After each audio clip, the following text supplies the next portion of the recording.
بسم اللہ الرحمن الرحیم الحمد للہ رب العالمین والصلاة والسلام علی رسول الکریم وعلی آلہ واصحابہ اجمعین۔ فتح الباری شرح بخاری میں امام ابن حجر عسقلانی رحمۃ اللہ علیہ نے اس حدیث کی شرح کا اختتام امام قرطبی کے قول پہ کیا ہے،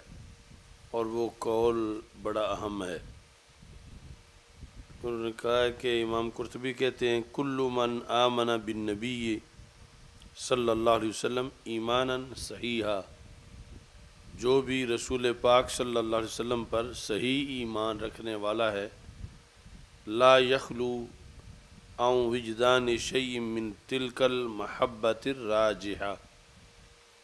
تو ضرور بالضرور اس کے دل میں اس محبت راجحہ، یہ محبت راجحہ اس کے دل میں ضرور پائی جاتی ہے۔ اس کا دل محبت راجحہ سے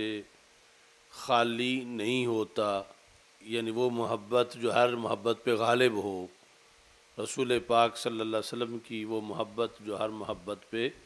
غالب ہو۔ جو بھی ایمان صحیح رکھتا ہے وہ ضرور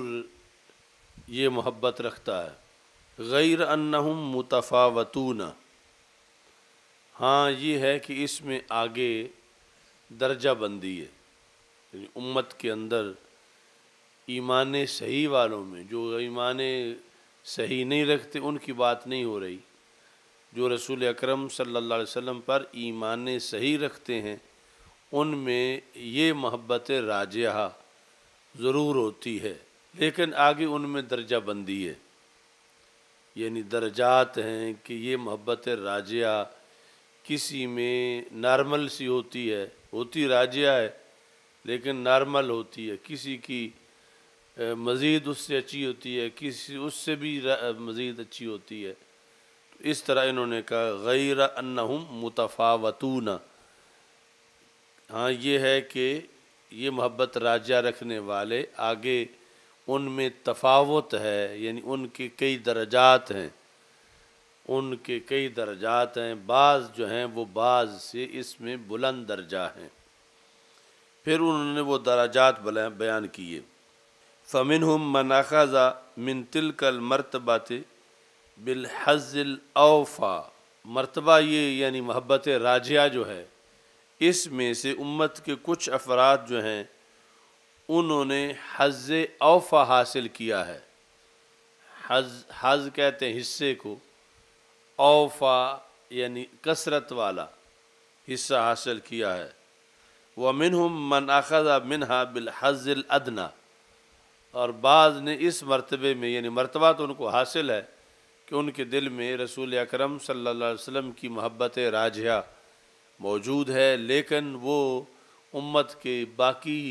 جماعت کے مقابلے میں حظ اوفا نہیں بلکہ ادنا ہے۔ جن میں حظ ادنا ہے ان کی مثال کیا ہے؟ یہ ہے کہ کوئی بندہ صحیح الاعتقاد ہے، یعنی اس کے دل میں محبت رسول صلی اللہ علیہ وسلم ہر محبت پہ راجح ہے، لیکن کمن کان مستغرقا فی الشہوات محجوبا فی الغفلات فی اکثر الاوقات، کہ جس طرح ایک بندہ صحیح الاعتقاد ہے، ویسے نیک بھی ہے، لیکن اس کا اکثر وہ شہوتوں میں مستغرق ہو جاتا ہے اور اس میں غفلت آ جاتی ہے۔ کمن کان مستغرقا فی الشہوات، یعنی وہ محبت راجحہ رکھنے کے باوجود، لیکن چونکہ وہ محبت راجحہ اس کا حصہ اس کو حظ ادنا ملا ہے، تو یہاں ایسی صورتحال جو ہے وہ بن سکتی ہے کہ اس میں کسی طرح کی معاذ اللہ بد عملی آ جائے، لیکن بد اعتقادی نہیں، بد عملی اس کے اندر آ جائے، یہ ہو سکتا ہے۔ اور دوسری طرف وہ ہے کہ محبت راجحہ ہے اور حظ اوفا ہے، تو پھر جو ہے وہاں شہوات اور غفلات جو ہیں وہ نہیں آتی، اور ان محبین میں سے کچھ محب ایسے ہیں، یہ جو حظ اوفا والے ہیں، لیکن الکثیر منہم اذا ذکر النبی صلی اللہ علیہ وسلم اشتاق الی رؤیتہ، ان میں سے کثیر وہ ہیں کہ جب ان کے سامنے رسول اکرم صلی اللہ علیہ وسلم کا تذکرہ کیا جائے تو انہیں فوراً دیدار کا شوق پیدا ہوتا ہے، اشتاق الی رؤیتہ، کہ جب بھی ان کے سامنے ذکر رسول صلی اللہ علیہ وسلم ہو، محفل میں کوئی بھی نام لے، تذکرہ کرے، تو فوراً ان کا دھیان اس طرف جاتا ہے کہ کاش کہ ہم رسول اکرم صلی اللہ علیہ وسلم کا دیدار کرتے۔ اور یہ دیدار کی ان کی تڑپ اتنی قوی ہوتی ہے، اب یہ اس درجہ بندی کے لحاظ سے اور حظ اوفا کے لحاظ سے، بحیث یؤثرها علی اہلہ و ولدہ و مالہ و والدہ، کہ یہ جو محبت راجعہ اور پھر حظ اوفا اور پھر اس کے اندر یہ ایسا طبقہ بھی ہے کہ خود رسول اکرم صلی اللہ علیہ وسلم کے تذکرے پر وہ چاہتے ہیں کہ ہمیں دیدار نصیب ہو، اور دیدار کی قیمت کیا دینا چاہتے ہیں؟ ایک بار رسول پاک صلی اللہ علیہ وسلم کے دیدار کی قیمت وہ چاہتے ہیں کہ اللہ مجھ سے میرا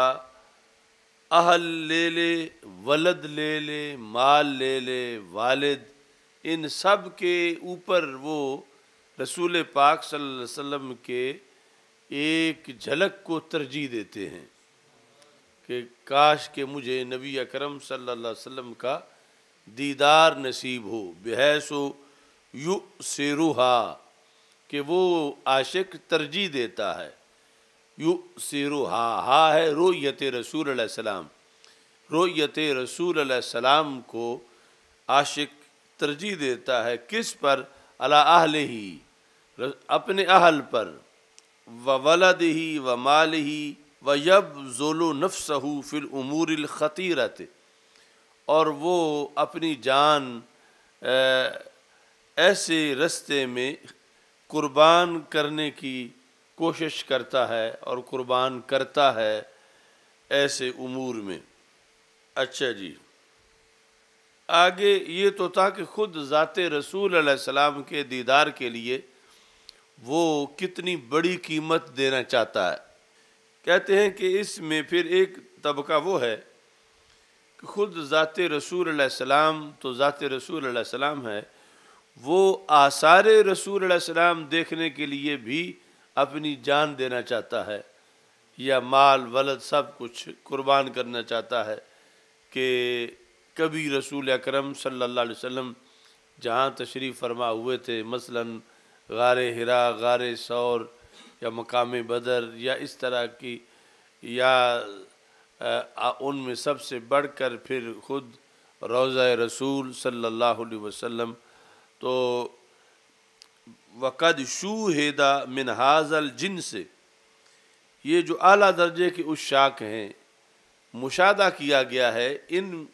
کے لحاظ سے، کس چیز کا؟ میں یؤثر زیارت قبرہ و رؤیت مواد آثارہ علی جمیع ما ذکر، کہ وہ روضہ رسول صلی اللہ علیہ وسلم اور قبر رسول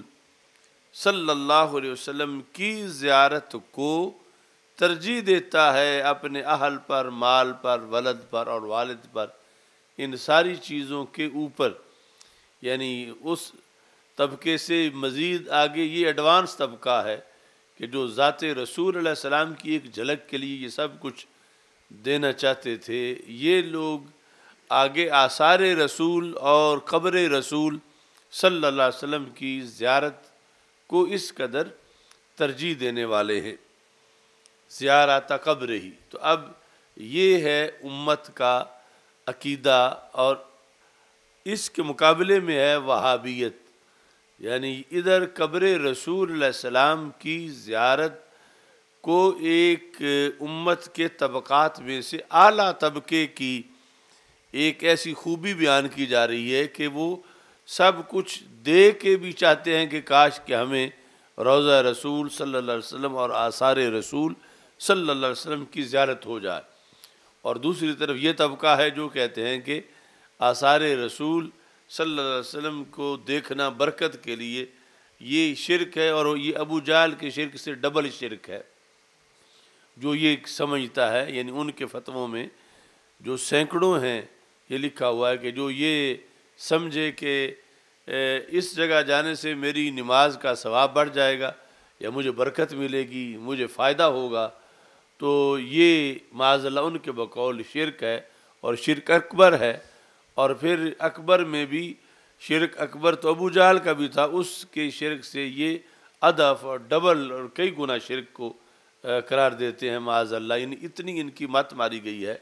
اور اس کی آگے پھر بونگی دلیلیں یہ دیتے ہیں کہ ابو جہل جو ہے وہ سنگل مشرک تھا، یہ ڈبل ہیں کہ وہ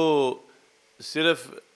ایک حالت میں کہ جب خوشحالی کی حالت ہوتی تھی اس وقت بتوں کو پکارتا تھا، اور جب خطرات ہوتے تھے پھر وہ بھی اللہ کو ہی پکارتا تھا، اور یہ دونوں حالتوں میں اللہ کے رسول اللہ علیہ السلام کو پکارتے ہیں، یعنی خواہ خوشحالی کی حالت ہو یا غم کی حالت ہو، یہ انہوں نے دلیل بنائی ہوئی ہے۔ اور اس طرح یعنی یہ امت پر سب سے بڑا حملہ ہے کہ امت کا جمہور سواد اعظم 14 صدیوں میں جس عقیدے پر رہا اور جس کو اتنی امت کی فضیلت بیان کیا گیا شروع بخاری کے اندر، اسی چیز کو ان لوگوں نے شرک قرار دیا، اور پھر ابو جہل کے شرک سے بھی بڑا شرک قرار دے کر معاذ اللہ اس کو بیان کیا، اور امت کی 14 صدیوں پر یعنی جو بھی ان سے پہلے جتنی گزری تھی ان سب کے جو عقائد تھے اس پر پانی پھیرنے کی کوشش کی۔ تو یہ اصل اعتزالی لوگ ہیں کہ جو اس سے ہٹ کر عقیدہ گھڑا، اور ان کی باتوں سے پھر یہودیت اور نصرانیت کو فائدہ پہنچا کہ امت کی جو کثرت ہے اور امت کا جو سواد اعظم ہے اور امت کا آخر الامم ہونا ہے اور امت کا قیامت تک کے لیے مستقیم رہنا ہے اور جو ختم نبوت کا فیض ہے، ان ساری چیزوں کے برعکس ان کا قول ہے کہ اگر ان کی بات مانی جائے تو پھر یہ ساری صدیاں معاذ اللہ پچھلی پہلی جو ہے وہ ماننی پڑیں گی کہ گمراہی میں گزری، اور ان لوگوں کو صحیح عقیدے کا پتہ نہیں تھا، ان کو آ کے پتہ چلا۔ تو اس طرح ان کا یہ قول یعنی اتنا بڑے فتنے کا باعث بنتا ہے۔ یہ جو میرے پاس چھاپا ہے اس میں فتح الباری کی یہ مقدمہ کے بعد، چونکہ ایک جلد تو پورا مقدمہ ہے اور جو اس کے بعد پہلی جلد ہے اس میں صفحہ نمبر 82 پر ہے۔ بہرحال جو بھی چھاپا ہو، اس حدیث کے تحت لا یؤمن احدکم،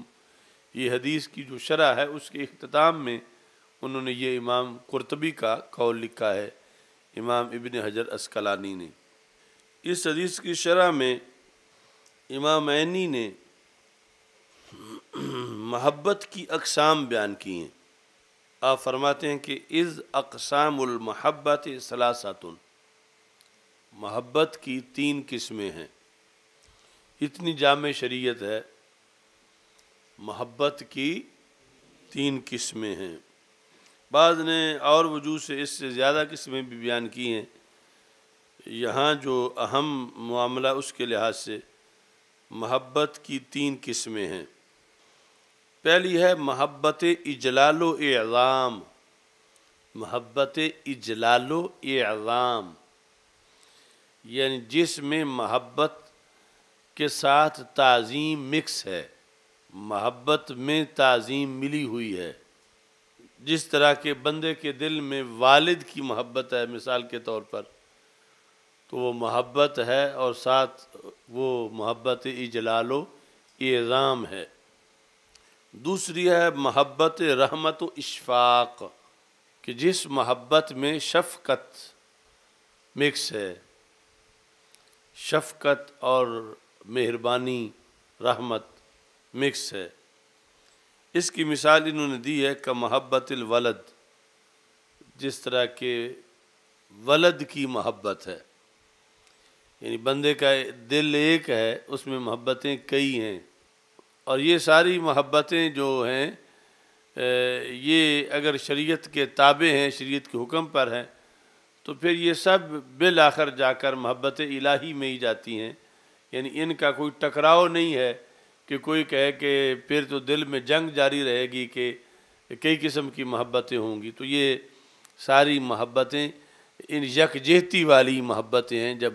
شریعت کے حکم کے مطابق ہیں۔ اس لیے جس وقت جو ہے وہ اگر والد جو ہے وہ معاذ اللہ کسی کا کفر پر ہوگا تو یہ محبت ختم ہو جائے گی، اور اگر وہ غیر شرعی کام کا حکم دے گا تو اطاعت ختم ہو جائے گی۔ اچھا جی، تیسری محبت ہے محبت مشاکلہ و استحسان کا محبت الناس بعضهم بعضا، جس طرح کہ ولد یا والد کے رشتے کے علاوہ بعض لوگ بعض سے محبت کرتے ہیں۔ ولد یا والد کے رشتے کے علاوہ جو پہلی محبت ہے محبت اجلال و اعظام، اسی میں یعنی جس طرح والد کی محبت ہے اسی میں استاذ کی یا شیخ کی محبت بھی شامل ہے۔ اور وہ جو محبت ہے محبت اجلال و اعظام، جس طرح کہ کل کے سبق میں گزرا کہ وہ جو اعلیٰ درجے کی ہے، نہایت اعلیٰ درجے کی، اس والد کی محبت سے بھی کئی جہات میں اعلیٰ درجے کی، وہ ہے محبت رسول صلی اللہ علیہ وسلم، اور پھر محبت الہی، محبت اجلال و اعظام۔ اسی یعنی اس میں بھی وہ قرآن مجید کی آیت کی تفسیر میں یعنی ان درجات کے ذریعے سے بھی کی جا سکتی ہے۔ ما کان محمد ابا احد من رجالکم ولکن رسول اللہ وخاتم النبیین وکان اللہ بکل شیء علیما، کہ حضرت محمد مصطفیٰ صلی اللہ علیہ وسلم تمہارے مردوں میں سے کسی کے باپ نہیں ہیں، لیکن آپ اللہ کے رسول صلی اللہ علیہ وسلم ہیں اور تمام انبیاء علیہ السلام کے خاتم ہیں۔ تو لیکن درمیان میں موجود ہے، جو تم نے پڑھا ہوا ہے کہ وہ ہوتا ہے استدراک کے لیے، کہ کلام سابق میں مخاطب کو کوئی وہم پڑ سکتا ہے۔ متکلم تو خود متکلم ہے، بات ہے مخاطب کی، مخاطب کو کوئی وہم پڑ سکتا ہے تو متکلم لیکن بول کے اس وہم کو دور کرتا ہے، یہ ہوتا ہے استدراک۔ جس طرح زید اور عمر اتنے گہرے دوست ہوں اور اتنے گہرے ان کے تعلقات ہوں اور ان کا آنا جانا اتنا اکٹھا ہو کہ ہمیشہ ایک جگہ ہی نظر آئیں، یعنی جلسہ ہو، ریلی ہو، دھرنا ہو، جمعہ ہو، تراویح ہو، وہ اکٹھے ہی آتے ہیں۔ تو ان دو میں سے ان کا آنا یعنی اہم بھی ہو کہ ہمیشہ لوگوں کی نظر ہو کہ یعنی دونوں ہی حضرت صاحب ہوں، تو اعلان ہو جائے کہ ما جاء زید، زید نہیں آیا۔ تو اب عمر کا زید کے ساتھ اٹیچ ہونا اس درجے کا ہو جس طرح کے لازم و ملزوم کا معاملہ ہوتا ہے، تو ما جاء زید پر فوراً لوگوں میں یہ تشویش پھیلے گی کہ حضرت صاحب زید صاحب نہیں آئے تو پھر عمر صاحب بھی نہیں آئے ہوں گے، کیونکہ یہ تو اکٹھے ہی آتے ہیں، اور یہ اعلان ہو گیا کہ زید صاحب نہیں آئے۔ تو پھر جو ہے اور صورتحال یہ ہے کہ زید صاحب تو نہیں آئے، عمر صاحب آئے ہوئے ہیں۔ تو اس واسطے پھر متکلم نے ضروری سمجھا کہ وہ یہ وام دور کرے لوگوں کا جو پڑ گیا ہے، اور پڑا اس تلازم کی وجہ سے ہے۔ یعنی ویسے تو کوئی حرج نہیں کہ جب کوئی نہیں آیا تو اس کے نہ آنے کا اعلان کر دیا جائے، آگے لیکن بولنے کی ضرورت نہیں ہے، لیکن جو ان کا آپس میں تلازم تھا اس کی وجہ سے جو اندیشہ ہے کہ لوگ یہ سمجھیں گے کہ پھر وہ بھی نہیں آئے، تو پھر اس لیے اب ضروری سمجھا گیا متکلم کی طرف سے کہ لیکن بولا جائے، جس کو اردو میں لیکن کہتے ہیں، کہ زید تو نہیں آیا لیکن عمر آیا ہے۔ سمجھ آ رہی ہے نا استدراک کی، یعنی کیوں ضرورت پڑتی ہے کہ اب جو ہے جب یہ کہہ دے کہ زید نہیں آیا اور اگلی عبارت نہ بولے تو جو سمجھدار ہیں وہ اسٹیٹ سیکرٹری کو کہیں گے کہ تم نے تو غلط اعلان کیا، اگر تم نے یہ بتایا تو ساتھ بتانا تھا کہ عمر صاحب آئے ہوئے ہیں۔ تو لیکن کا اتنا فائدہ ہوتا ہے۔ تو ما جاء زید لیکن امر جاء، زید نہیں آیا لیکن امر آیا ہے۔ یہ لیکن کا مقصد ہوتا ہے، یعنی جہاں بھی لیکن بولا جائے، اردو کا لیکن اور عربی میں لاکنہ یا لاکن جو بولا جائے وہ یعنی اس مقصد کے لیے ہوتا ہے کہ جو لدفع الوہم الناشی من فی الکلام السابق، کہ اس سے پہلے جو کلام ہے اس میں جو وہم پیدا ہو گیا ہے اس کو دفع کرنے کے لیے اس کا استعمال کیا جاتا ہے۔ تو اب یہاں پر ما کان محمد ابا احد من رجالکم ولکن رسول اللہ، کس مقصد کے لیے لیکن بولا گیا؟ پہلے نفی کرنے سے کہ حضرت محمد مصطفیٰ صلی اللہ علیہ وسلم تمہارے مردوں میں سے کسی کے باپ نہیں ہیں، اس نفی سے کیا وہم پیدا ہو سکتا تھا مخاطب کو کہ جس وہم کو دفع کرنے کے لیے رب نے لیکن بولا؟ یعنی ویسے تو لیکن کا کوئی مقصد نہیں بنتا، یعنی وہ آتا ہے وہم کو دور کرنے کے لیے جو مخاطب کو پڑھ سکتا ہے، اور متکلم اس لیے بولتا ہے اس کو، تو پھر وہم ڈھونڈنا پڑے گا کہ جو مخاطب کو پڑھ سکتا ہے، اور پڑھنا مخاطب کو اس لیے ہے اس نفی کی وجہ سے جو پہلے نفی کی ہے۔ تو یہ روز تم ختم نبوت پر تقریر کرتے ہو تو یہ کبھی سوچا ہے؟ تو ایک ہے باپ ہونا، کسی کا کسی کے لیے باپ ہونا، دوسرا ہے شفیق ہونا، کسی کا کسی کے لیے شفیق ہونا۔ تو باپ ہونا اور پھر شفیق ہونا یہ آپس میں لازم و ملزوم ہے، یعنی بالعموم بہت گھٹ ہے کہ باپ ہو اور وہ ولد کے لیے کسائی ہو، یعنی اگر وہ مارتا بھی ہے باپ تو شفقت کی وجہ سے ہی مارتا ہے کہ جب بیٹا خراب ہو رہا ہو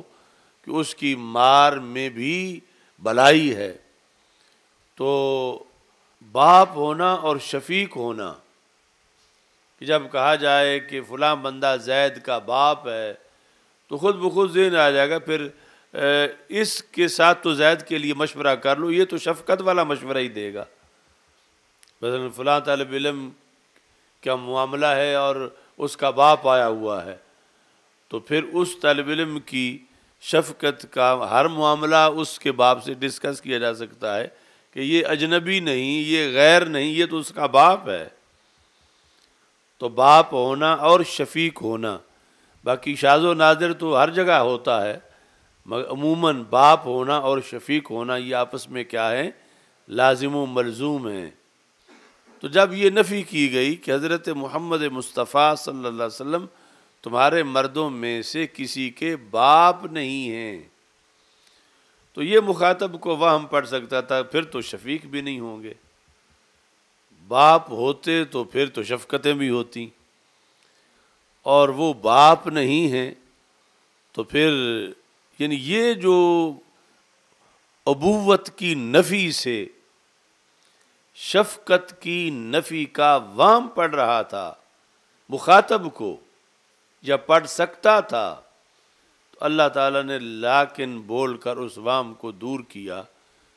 کہ یہ باپ تو نہیں ہے مگر شفقت میں باپ سے کہیں بڑھ کے ہیں، کیونکہ یہ رسول ہیں، باپ کی شفقت وہاں تک نہیں پہنچتی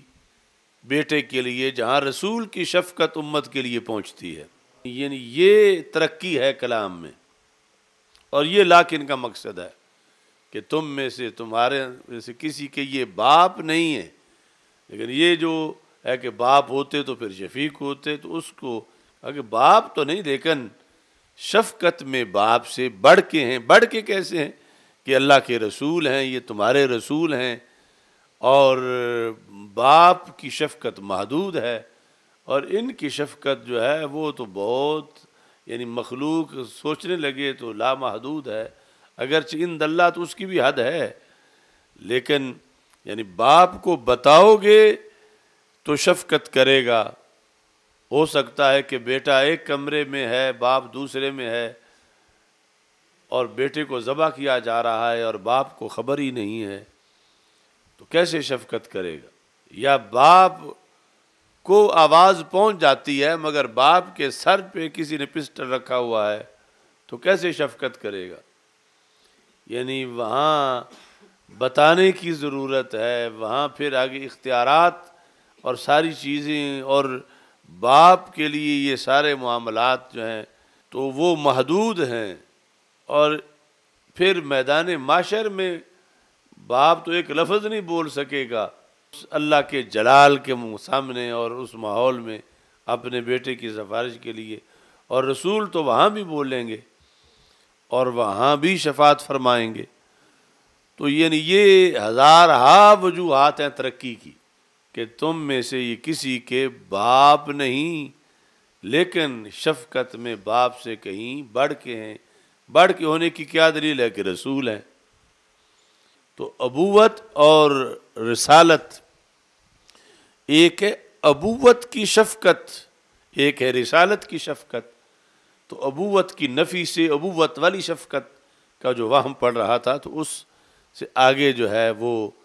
اس کو بتایا گیا کہ لیکن یہ تم غم نہ کرو کہ پھر شفقت بھی نہیں کریں گے۔ شفقت اتنی کرتے ہیں کہ باپ اتنی کر ہی نہیں سکتا، یعنی باپ کے خزانے میں وہ شفقت اتنی ہے ہی نہیں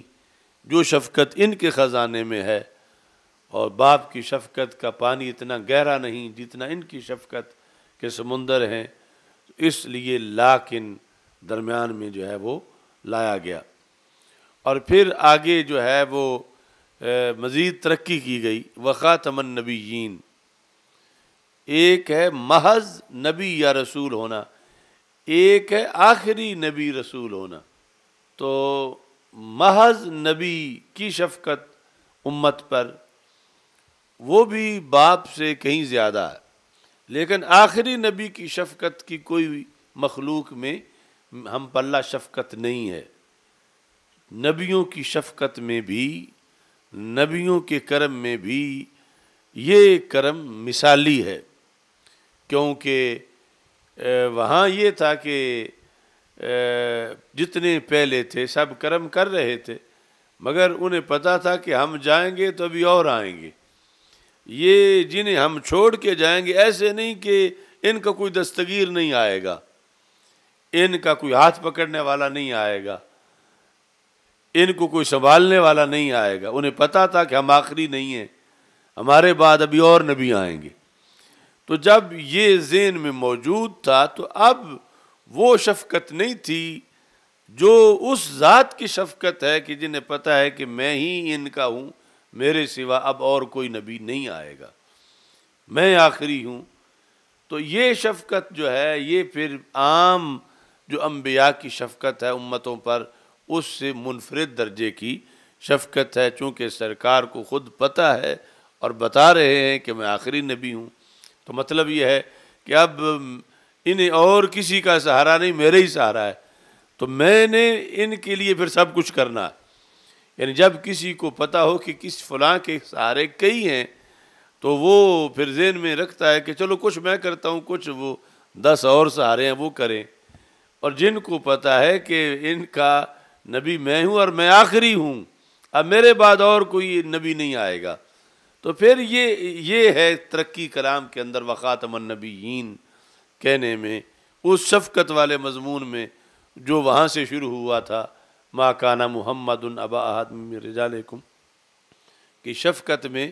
کہیں سے نبیوں میں بھی پھر سب سے زیادہ یہ شفیق ہیں کہ جن کو رب نے آخری نبی بنایا ہے، اور انہیں پتہ ہے قیامت تک جو انہوں نے لینا ہے مجھ سے ہی لینا ہے، جو دینا ہے میں نہیں دینا ہے،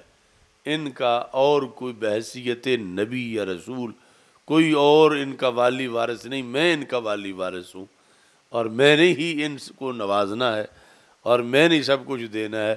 تو اس بنیاد پر یہ یعنی امت کی کے سہارے کے لحاظ سے بھی یہ آیت بڑی اہم ہے، کہ جس میں یہ واضح کر دیا گیا کہ اتنا سہارا کسی امت کے لیے نہیں جتنا اس امت کے لیے ہے، اتنی شفقت کسی امت کے لیے نہیں جتنی اس امت کے لیے ہے، ان کے نبی صلی اللہ علیہ وسلم کی طرف سے، کیونکہ پہلے نبیوں کو پتہ تھا کہ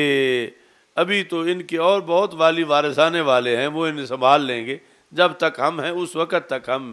ان کا دھیان رکھتے ہیں، اور وہ بھی ایریا وائز جس جس علاقے میں تھے۔ اور یہ ہیں محبوب اعظم صلی اللہ علیہ وسلم،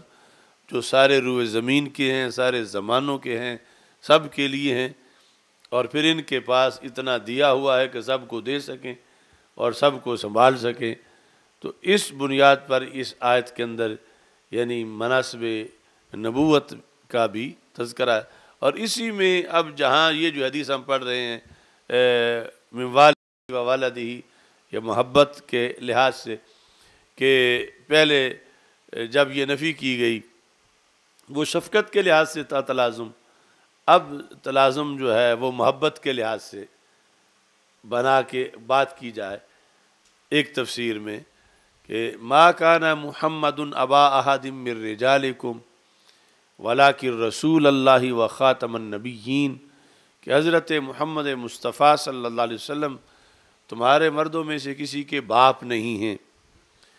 اب ایک یہ وہم پڑھ سکتا تھا کہ باپ ہوتے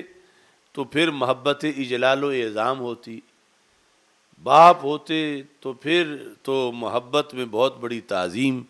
بھی محبت کے ساتھ ہوتی، اب باپ نہیں ہے۔ اب یہ تو وہم ہے مخاطب کا، اور اس کو پڑھ سکتا ہے کہ جب باپ ہونے کی نفی کی، اب دو چیزوں کا تلازم ہے، ایک ہے باپ ہونا، دوسرا ہے معظم و محتشم ہونا۔ تو باپ ہونے کے لحاظ سے جو اعظام ہے وہ ویسے تو معظم و محتشم استاد یا پیر وہ بھی ہے، لیکن یہ جو تلازم ہوگا جو بحیثیت باپ کسی کا ہے، جب باپ کی نفی ہوئی تو باپ والا احتشام تو نہیں ہوگا کہ حضرت محمد مصطفیٰ صلی اللہ علیہ وسلم تمہارے مردوں میں سے کسی کے باپ نہیں ہیں۔ تو یہ وہاں پڑھ سکتا تھا کہ اگر باپ ہوتے پھر تو بڑا ادب لازم تھا، بڑی تعظیم لازم تھی، اور یہاں بتایا جا رہا ہے کہ باپ نہیں ہے، تو جو کہ آگے ہے تو وہم ہی نا، تو اس میں اس وہم کو دور کرنے کے لیے کہا گیا کہ باپ تو نہیں ہے لیکن ان کی تعظیم باپ سے کہیں زیادہ لازم ہے، کہ باپ کی رحمت کہیں منقطع ہو سکتی ہے، یعنی باپ کے لیے جو محبت ہے ولد میں والد کے لیے، وہ اس کا انقطاع بھی شرعاً جائز ہو سکتا ہے کہیں، جب کسی کا والد کافر ہو تو وہاں والد ہونے کے باوجود ولد جو ہے والد سے محبت اعزاز و اکرام نہیں کر سکتا، مگر یہاں یہ باپ نہیں ہے، مگر محبت ان کے لیے جو تم پہ لازم ہے وہ باپ والی محبت سے کروڑ ہا درجہ زیادہ لازم ہے، کہ جو کبھی منقطع نہیں ہو سکتی۔ یعنی اگر منقطع کرو گے تو کافر بن جاؤ گے، ادھر منقطع ہو سکتی ہے، باپ کی محبت کے لیے انقطاع مشروط ہو سکتا ہے کہ شریعت کہ اب اس سے محبت نہ کرو، لیکن ادھر انقطاع نہیں ہو سکتا۔ اس واسطے لیکن بول کر جو ہے وہ کلام میں ترقی ہے کہ یہاں جو محبت اور تعظیم ہے وہ اس باپ والی محبت اور تعظیم سے کہیں زیادہ ہے۔ اب باپ کے لیے کوئی جو ہے وہ توہین آمیز لفظ بولنے سے نقصان تو بندے کا بڑا ہوتا ہے، مگر کافر تو نہیں ہوتا، اور یہاں اگر معمولی سی بھی کوئی ایسی معاذ اللہ بات ہوگی تو کافر ہو جائے گا۔ تو تمہارے باپ نہیں ہیں مگر تعظیم میں باپ سے بڑھ کے ہیں، کیونکہ اللہ کے رسول صلی اللہ علیہ وسلم ہیں، باپ کی بھی بڑی تعظیم ہے، مگر یہ تعظیم اس سے کہیں بڑی ہے۔ اور پھر آگے اس میں کہ یہ تو رسولوں کے بھی رسول ہیں، اور یہ آخری نبی ہیں اور ان کی مزید بڑی تعظیم ہے۔ تو اس بنیاد پر یہ دوسری تفسیر جو ہے اسی میں کی جا سکتی ہے، جس کے اندر پھر سارا مسلک بیان کیا جا سکتا ہے کہ وہ تعظیم کیسی ہے، تعظیم کی قسمیں، کہ والد کی جو تعظیم اولاد پر لازم ہے اور جو رسالت کی تعظیم ہے امت پر لازم ہے، وہ کتنا اس میں ڈفرینس ہے، کتنا فرق ہے احکام کے لحاظ سے۔ اور پھر رسول اکرم صلی اللہ علیہ وسلم تو آخری نبی ہیں۔ تو اس طرح یعنی قرآن مجید کی یہ آیت جو ہے یہ اس کے الفاظ میں ایک ایک لفظ کے لحاظ سے لیکن کی جو تفسیریں ہیں وہ بدلتی ہیں اور تلازم مختلف جہات کا، تو یعنی اس میں صرف ختم نبوت ہی نہیں بلکہ ختم نبوت صرف ختم نبوت نہیں بلکہ ختم نبوت پورا دین ہے، اور اس میں یعنی یہ ساری چیزیں جو ہیں وہ داخل ہوتی ہیں۔ اور اسی میں پھر آگے جو عقائد ہیں اہل بیت رضی اللہ تعالیٰ عنہم اور صحابہ رضی اللہ تعالیٰ عنہم، ان کے لحاظ سے یہ بھی شامل ہے کہ جس وقت کہا گیا کہ یہ تمہارے باپ نہیں، تو اسی میں جس وقت یہ مخالف قوام پر پھر تو ویسی تعظیم بھی نہیں ہوگی۔ تو پھر ایک ہے باپ کے دوست، ایک ہے باپ کے رشتہ دار، ایک ہے باپ کے دوستوں اور باپ کی آل ان کا ادب، اور ایک ہے رسول صلی اللہ علیہ وسلم کے صحابہ اور ان کی آل کا ادب۔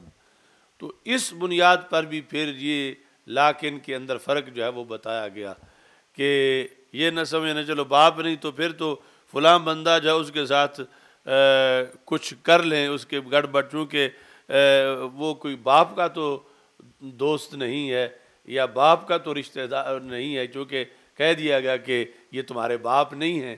رسول اکرم صلی اللہ علیہ وسلم، تو پھر فلاں فلاں جو ہیں اگر باپ ہوتے تو پھر تو ان کا ادب بھی لازم ہوتا، چونکہ باپ نہیں ہے تو شاید چھٹی ہو۔ تو جواب دیا گیا باپ نہیں ہیں لیکن یہ رسول ہیں، اب ان کے صحابہ کا ادب بھی تم پر کہیں زیادہ لازم ہے، ان کی آل کا ادب بھی تم پر کہیں زیادہ لازم ہے، چونکہ باپ کے رشتہ داروں یا باپ کے دوستوں کا وہ ادب نہیں ہے جو نبی کے رشتہ داروں اور نبی کے دوستوں کا ادب ہے اور ان کے صحابہ کا ادب ہے۔ تو یہ لیکن پھر اس نظریے کو بھی ساتھ بیان کرتا ہے، اور پھر یہ ہے کہ یہ تو آخری نبی ہیں، اب یہ ان کے صحابہ پھر کائنات میں جو نبیوں کے صحابہ تھے ان میں سب سے آخری صحابہ یہی ہے، ان کے بعد اب کوئی کسی نبی کا صحابی نہیں ہو سکتا، اور ان کی جو آل ہے وہ آخری خاندان نبوت ہے۔ پہلے نبیوں کے خاندان گزرتے رہے لیکن جب جو یہ آل محمد صلی اللہ علیہ وسلم ہے، یہ انبیاء علیہ السلام کی جو آل ہیں اہل بیت ان میں سے سب سے آخری ہیں، اور ہر آخری اپنی جنس کے لحاظ سے اپنی نوع کے لحاظ سے سب سے جامع بھی ہوتا ہے، کامل بھی ہوتا ہے، عظمت والا بھی ہوتا ہے۔ مثلا یہی نبی تو نبی ہیں، سرکار کی وجہ سے یہ امت جو آخری امت ہے، تو مطلب یہ ہوگا کہ اس میں پہلی ساری امتوں والی خوبیاں موجود ہیں بحیثیت اس کے سٹیٹس کے، اگر کسی میں کمی ہے وہ تو علیحدہ ہے، لیکن اس کا خیر الامت ہونا یہ اور آخری ہونا، اس کا یہ مطلب تھا کہ رب ذوالجلال نے پہلی امتوں کو یہ بتانا چاہا کہ تم میں یہ بھی کمی تھی، یہ بھی کمی تھی، یہ بھی کمی تھی، یہ بھی کمی تھی، اب دیکھنا میں تمہیں بتاتا ہوں کہ کمال والے لوگ کون ہوتے ہیں۔ تو اس طرح کر کے یعنی آخری ہونے میں امت کے لحاظ سے بھی یہ عظمت ہے اور کمال ہے، اور پھر جو خوبیاں تھیں پہلی امتوں میں جدا جدا وہ سب اکٹھی کی اس امت کے اندر، کہ ایسا نہ ہو کہ جو غیر سردار ہیں ان میں تو وہ خوبی ہو اور سردار میں خوبی نہ ہو۔ یعنی یہ وجہ تھی جو کہا کہ یا ایھا الذین آمنوا کتب علیکم الصیام کما کتب علی الذین من قبلکم لعلکم تتقون، یعنی یہ جو پہلوں کا حوالہ دے کر بات کی گئی تو مقصد یہ تھا کہ وہ تو سردار نہیں تھے اور تم سردار ہو، اور جو غیر سردار ہیں ان کے سیرت میں تو یہ کمال موجود ہو، اور سرداروں کی سیرت میں نہ ہو تو پھر یہ سرداروں کے شایان شان نہیں ہے۔ تو اس بنیاد پر تم اس کو بوجھ نہ سمجھنا، بلکہ یہ تمہاری سرداری کا تقاضا ہے، کیونکہ پہلوں نے رکھا ہے تم نے بھی رکھنا ہے، انہوں نے نماز پڑھی ہے تم نے بھی پڑھنی ہے۔ تو اس طرح کر کے یعنی یہ جو امتوں کے لحاظ سے آخری ہونا ہے، یہ اس بات کی دلیل ہے کہ پھر یہ کامل امت ہے، یہ جامع امت ہے، یہ سردار امت ہے۔ قرآن آخری کتاب ہے، مطلب یہ ہے کہ پہلی ساری کتابوں سے کامل ہے، جامع ہے، قطعی ہے، اور اس کا نصاب ہمیشہ کام دینے والا ہے، ہمیشہ بلندی دینے والا ہے۔ تو اس بنیاد پر پھر یہ یعنی ساری تفسیروں کے یہ صرف میں نے اس کے جو ہنٹس دیے ہیں تمہیں، آگے پھر زندگی بھر سوچ کے اس کو مکمل کرتے رہنا کہ کس طرح اس کے اندر اللہ تعالیٰ نے یہ اسرار و رموز رکھے ہیں۔ یہ جو الکوثر الجاری ہے بخاری شریف کی شرح، اس میں انہوں نے یہ سوال کیا، المحبت استحسان الشیء فکیف یحب من لم یرہ، کہ محبت ہے کسی شے کو دیکھ کر اسے حسین سمجھنا، تو جو نظر ہی نہیں آ رہے اور پہلے چلے گئے ہیں ان سے یہ بندہ پھر محبت کر کیسے سکتا ہے؟ فکیف یحب من لم یرہ، یعنی من لم یرہ یہ سارے ہیں صحابہ کرام رضی اللہ تعالیٰ عنہ کے بعد والے، کہ لا یؤمن، جس میں یہ ہے کہ لا یؤمن احدکم حتی اکون احب الیہ، یہ تو قیامت تک کے لیے ہے، ہر مومن کا نصاب ہے۔ تو جو دیکھ نہیں پائے یہ محبت پھر کیسے کریں گے؟ تو اس کا انہوں نے جواب دیا، المحبت میل القلب الی ما فیہ کمال، کہ محبت یہ ہے کہ جس میں کمال ہو ادھر قلب کا میلان، فلا یتوقف علی الرؤیت، یہ دیدار پہ موقوف نہیں ہے، محبت دیدار پر موقوف نہیں ہے۔ یہاں انہوں نے پھر ایک عربی شعر کا مصرع لکھا، وَالْأُذُنُ تَعْشَقُ قَبْلَ الْعَيْنِ أَحْيَانًا، کہ آنکھ سے پہلے کبھی کبھی یوں بھی ہوتا ہے کہ آنکھ سے پہلے کان عاشق ہو جاتے ہیں، کسی کے عشق میں آنکھ سے پہلے کان عاشق ہو جاتے ہیں، یعنی دیکھا نہیں ہے لیکن کان اس کی بات سننا چاہتے ہیں، اور کان اس کو سرور ملتا ہے اس کا ذکر سننے سے۔ تو مطلب یہ آنکھ نے تو آج تک دیکھا نہیں ہے، لیکن کان جو ہیں وہ اس کی محبت میں مسرور ہیں۔ تو اس لیے عربی میں کہا گیا کہ وَالْأُذُنُ تَعْشَقُ قَبْلَ الْعَيْنِ أَحْيَانًا، یعنی عشق یہاں محبت کے معنی میں ہے کہ کبھی کبھی یہ ہوتا ہے کہ آنکھوں سے پہلے کان عاشق ہوتے ہیں، یعنی آنکھوں کا عشق جو ہے وہ تو رؤیت پر موقوف ہے، لیکن یہاں یہ ہے کہ محبت اس ذریعے سے بھی آ جاتی ہے، اور پھر یہ محبت منفرد محبت ہے۔ جب عام محبت رؤیت کے بغیر آ سکتی ہے تو پھر محبت رسول صلی اللہ علیہ وسلم بھی رؤیت کے بغیر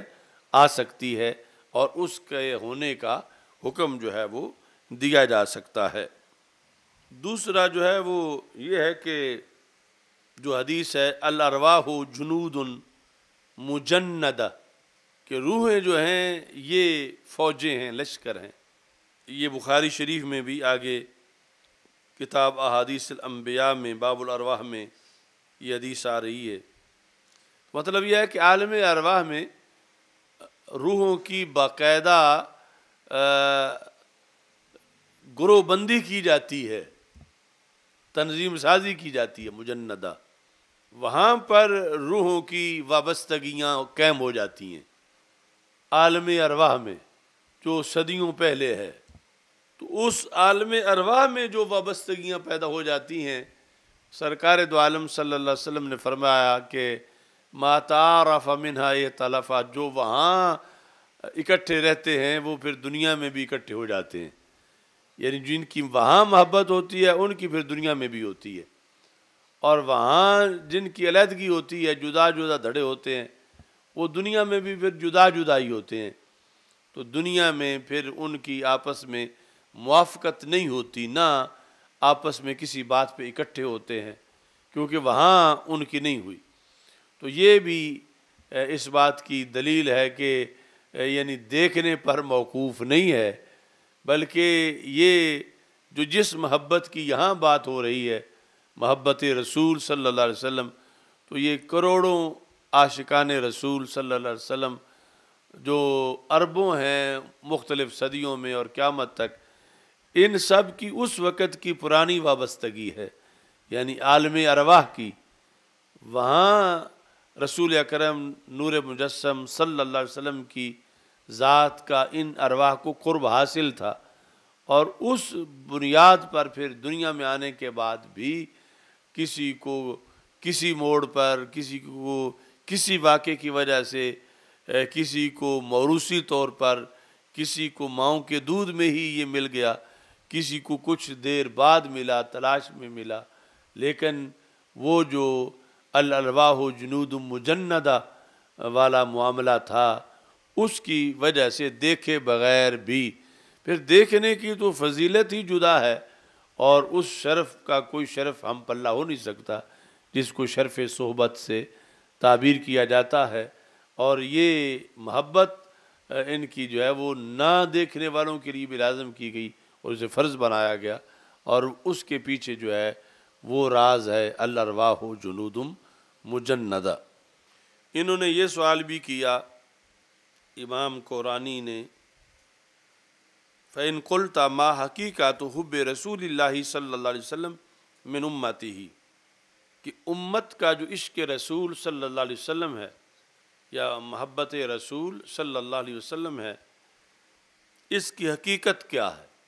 محبت رسول صلی اللہ علیہ وسلم کی حقیقت کیا ہے؟ یہ مختصر سا سوال ہے۔ ما حقیقت حب رسول اللہ صلی اللہ علیہ وسلم من امتہ، کہ امت پر جو لازم کی گئی ہے ایک محبت رسول صلی اللہ علیہ وسلم، اس محبت کی حقیقت کیا ہے؟ تو کہتے ہیں قلت تمنی لقائہ، سرکار سے ملاقات کا شوق، رسول اکرم صلی اللہ علیہ وسلم سے ملاقات کا شوق، وبذل المال والنفس فی نصرتہ، اور آپ کی نصرت میں یعنی آپ کی تائید میں، دوسرے عام لفظوں میں آپ کی مدد میں کیا ہے؟ یعنی اگر کوئی آپ کی توہین کرتا تو اس کا بدلہ لینا، اور آپ کے دین کو غالب کرنا، آپ کی سنت کو غالب کرنا، یہ نصرت ہے، آپ کی شریعت کو غالب کرنا۔ والقیام بأوامرہ، آپ کے اوامر پر قائم ہونا،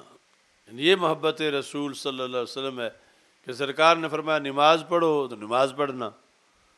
فرمایا داڑھی رکھو داڑھی رکھنا، فرمایا سچ بولو سچ بولنا۔ والقیام بأوامرہ، رسول اکرم صلی اللہ علیہ وسلم کے جو اوامر ہیں، جتنے بھی آرڈر آپ نے دیے ہیں بصیغہ امر، ان پر، والاجتناب عن مناہیہ، اور جتنی باتوں سے رسول پاک صلی اللہ علیہ وسلم نے روکا ہے ان سے رکنا، یہ ہے محبت رسول صلی اللہ علیہ وسلم۔ یعنی کتنا مختصر سوال کا جامع جواب ہے۔ یہ شہادت گاہ الفت میں قدم رکھنا ہے۔ لوگ آسان سمجھتے ہیں مسلمہ ہونا یا محب ہونا، محب رسول صلی اللہ علیہ وسلم ہونا، یعنی کتنا مشکل عہدہ ہے جو بڑی مشکل کے بعد ملتا ہے، کہ ہر امر پہ قائم ہونا، ہر نہج جہاں سے رسول پاک صلی اللہ علیہ وسلم نے روکا ہے وہاں سے رک جانا، رک کے رہنا۔ امامینی نے لکھا وَمِن مَحَبَّتِهِ نُصْرَةُ سُنَّتِهِ، سرکار دو عالم صلی اللہ علیہ وسلم کی سنت کی حمایت، وَالذَّبُّ عَنْ شَرِيعَتِهِ، رسول پاک صلی اللہ علیہ وسلم کی شریعت کا دفاع، ذب عن اس کا مطلب ہوتا ہے دفاع کرنا، کہ شریعت پہ کوئی اعتراض کرتا ہے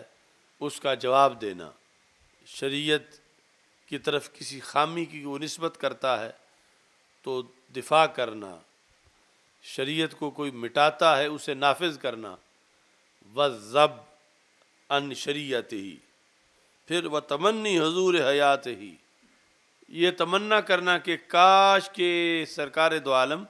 صلی اللہ علیہ وسلم کی ظاہری حیات میں کہیں ہم بھی ہوتے اور آپ کا دیدار کرتے اور کلمہ پڑھتے۔ تمنی حضور حیات ہی، یعنی حیات تو اب بھی ہے، حیات الانبیاء، ان اللہ حرم علی الارض ان تاکل اجساد الانبیاء فنبی اللہ حی یرزق، رسول پاک صلی اللہ علیہ وسلم نے فرمایا اللہ نے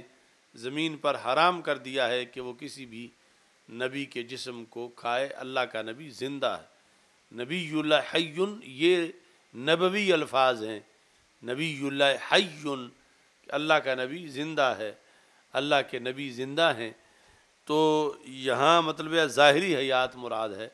کہ ظاہری حیات میں رسول اکرم صلی اللہ علیہ وسلم کے پاس حاضر ہونے کی تمنا کرنا، کس مقصد کے لیے؟ فَيَبْذُلُ نَفْسَهُ وَمَالَهُ دُونَهُ، کاش کہ میں بھی شہید ہو جاتا رسول پاک صلی اللہ علیہ وسلم کے آگے دائیں بائیں سرکار کے پیچھے چلتے ہوئے جنگوں میں غزوات میں، اور کاش کہ میرا مال بھی اس رستے پہ خرچ ہوتا جس پہ صحابہ کرام رضی اللہ تعالیٰ عنہم خرچ کرتے رہے، یعنی اس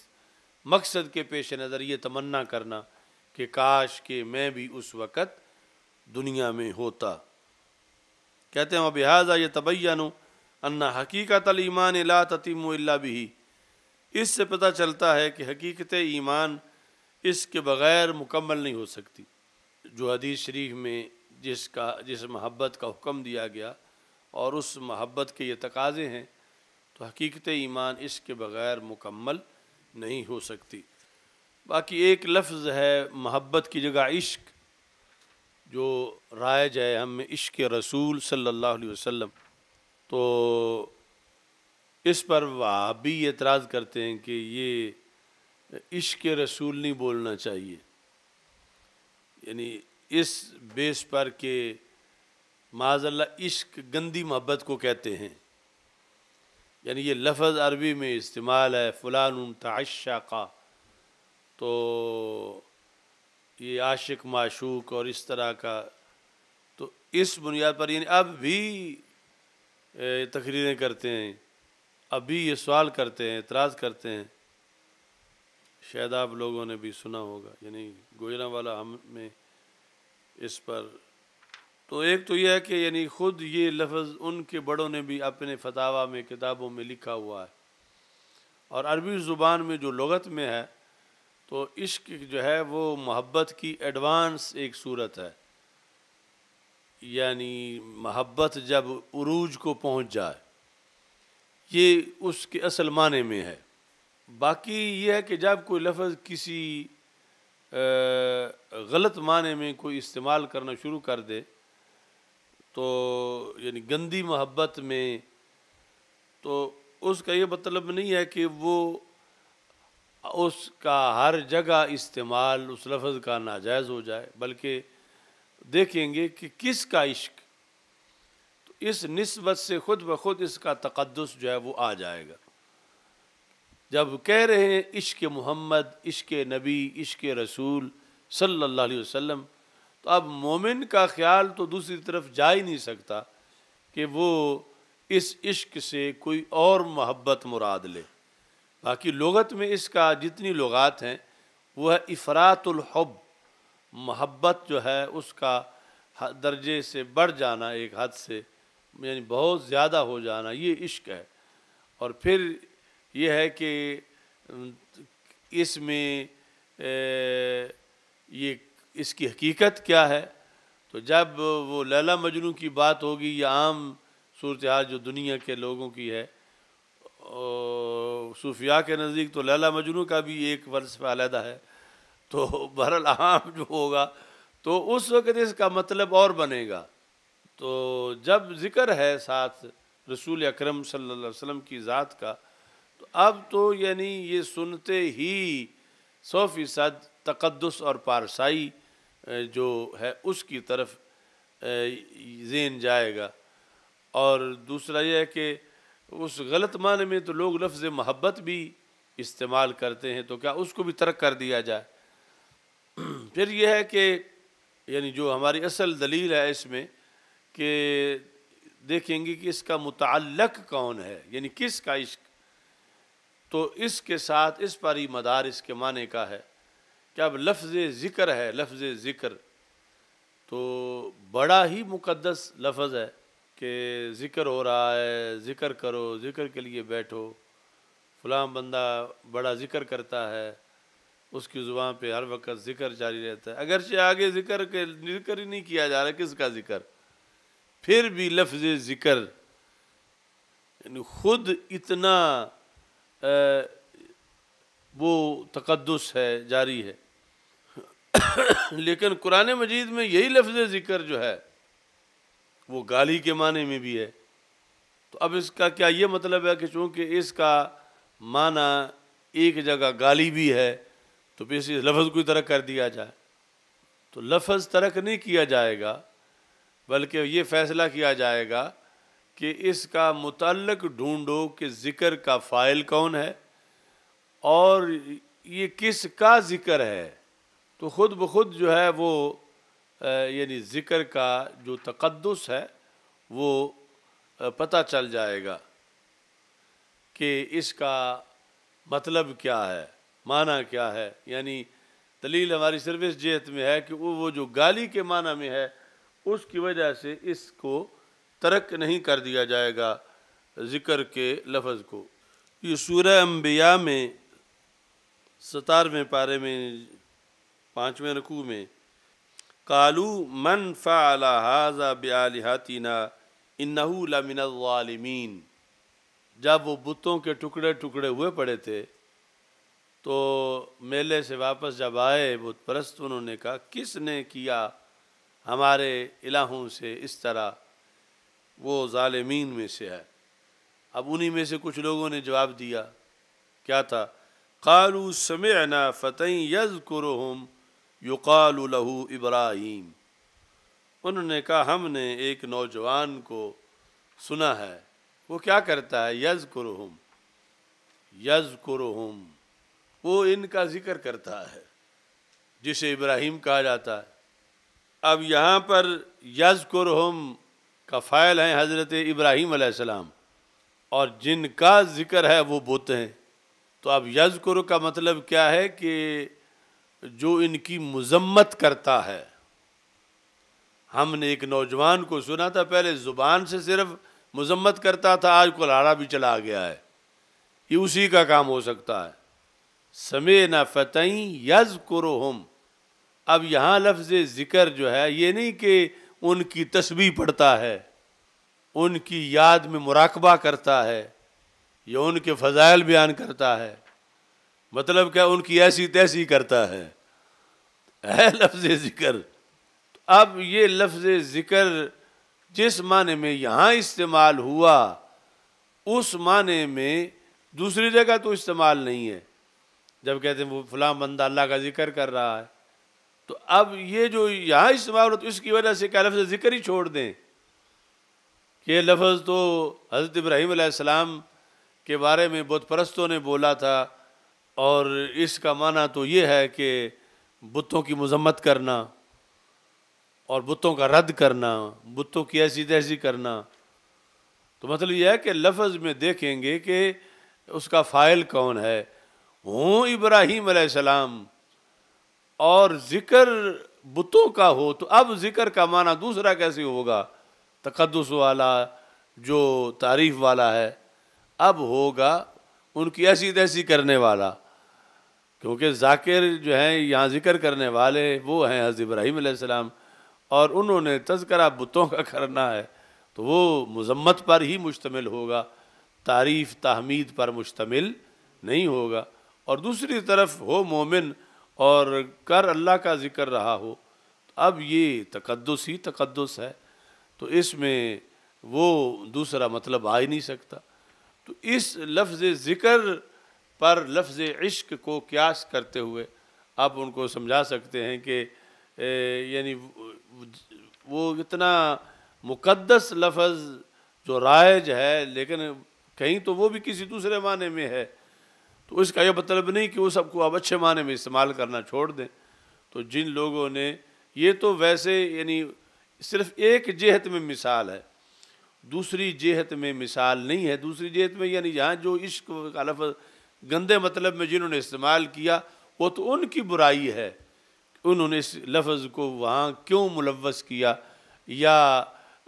اگر جو ہے وہ ادھر استعمال ہوا تو وہ اور